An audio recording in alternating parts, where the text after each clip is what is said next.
పత్రికల వార్తల దెబ్బకి తన తను సస్పెండ్ అయ్యానని ఆగ్రహిస్తున్నటువంటి ఏపీజీఎఫ్ చైర్మన్ వెంకటరెడ్డి ఇప్పుడు వెంకటరామరెడ్డి తాజాగా పత్రికల్ని బహిష్కరిస్తానంటున్నారు. మరి ఆయన మాట కనీసం వాళ్ళ కార్మికుల ఇళ్లలోనైనా వాళ్ళ కార్మికులైనా వింటారా లేదా అనేది చూడాలి.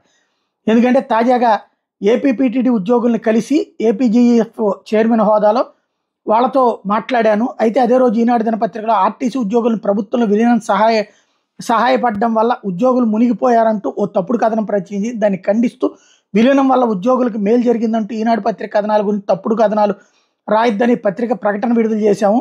దీంతో నా మీద కక్ష కట్టిన ఈనాడు పత్రిక ఏప్రిల్ 2వ తేదీన ఎలాంటి ఆధారం లేకుండా కేవలం నేను ఉద్యోగులతో మాట్లాడుతున్న ఫోటో పట్టుకుని ఓ పార్టీకి అనుకూలంగా ప్రచారం చేస్తున్నట్టు తప్పుడు కథనం ప్రచురించింది.